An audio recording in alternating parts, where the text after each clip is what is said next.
Jamais sans la grâce, une dévotion matinale qui vous connecte à la pensée de Dieu et vous donne la provision du ciel au quotidien. Nouvelle journée, nouvelle provision. Bienvenue encore dans la dévotion de ce jour. Nous allons prier. Notre Dieu, nous voulons te dire merci encore une fois parce que tu es au rendez-vous chaque matin pour nous rencontrer et pour nous redonner l'énergie qu'il faut afin de rentrer dans la journée avec tout ce qu'on a besoin comme provision. Bénis encore chacun d'entre nous en ton beau et précieux nom. Nous avons prié. Amen.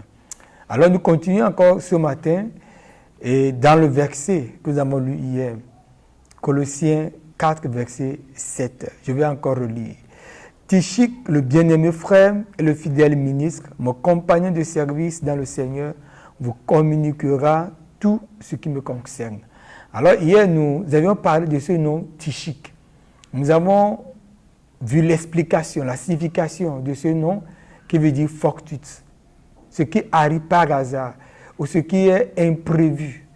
Et nous avons vu hier que ce nom peut-être est donné parce que cet enfant n'a pas été désiré par ses parents. Mais nous allons voir la suite de ce verset qui nous dit Tychik, le bien-aimé. Oui, c'est vrai, les hommes t'ont donné un nom, mais Dieu a un nom spécial pour toi.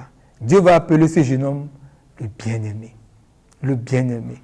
Le mot agapetos. Ça, c'est un joli prénom. Et ça veut dire quoi? Un bien-aimé, un estimé, un cher, un favori, digne d'amour. Un homme qui est estimé, c'est quelqu'un qui est apprécié. Favori veut dire quoi? Qui fait l'objet de faveur, d'une préférence marquée. C'est de ça qu'il s'agit. Et Dieu va l'appeler quoi? Agapetos. Dans Matthieu 3, 17, le même mot a été utilisé lorsque Jésus a été baptisé par Jean-Baptiste et la colombe était au-dessus, la voix s'est fait entendre et voici une voix fit entendre des cieux ces paroles. Celui-ci est mon fils bien-aimé en qui j'ai mis toute mon affection. C'est le même mot, agapetos. Ce qui est extraordinaire, c'est que le Père aime le Fils du même amour. Le Fils même du même amour. Le Saint-Esprit même du même amour. Ce n'est pas un amour différent. Non, le même amour. L'amour agapetos. Et vous savez quoi? Il n'y a rien qui peut remplacer cet amour. Dieu nous a créés avec un vide, avec un réservoir affectif. Chaque être humain sur la terre, Dieu l'a créé avec un réservoir affectif qui a besoin d'être rempli par lui-même. Pas par quelqu'un d'autre. Il n'y a que Dieu lui-même qui remplit ça. Et rien d'autre ne peut combler ce vide affectif. C'est pour ça que chaque matin, je vais vers lui pour me laisser remplir par cet amour. Et vous savez, cet amour, l'amour, est comme l'essence pour une voiture à essence.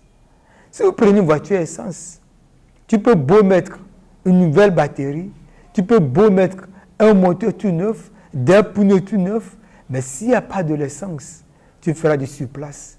Et c'est comme ça nos vies.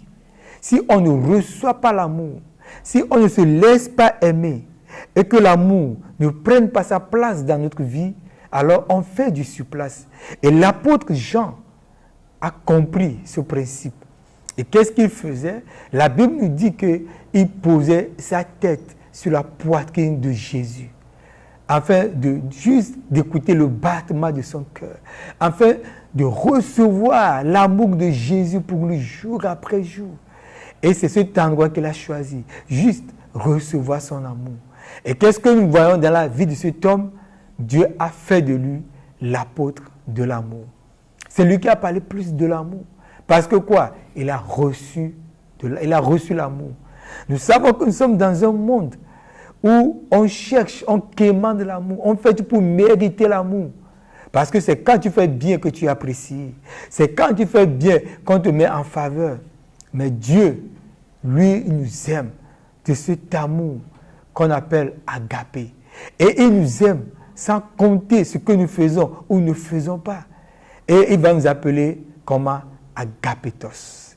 Tu es un agapétos ce matin. Que Dieu te bénisse. Amen. Si vous avez aimé cette émission, parlez-en à vos amis. Parlez-leur du message de la grâce et de ce qu'il fait dans vos vies. Pour un sujet de prière, une question ou pour devenir partenaire, contactez-nous au 00229 94 75 80 20.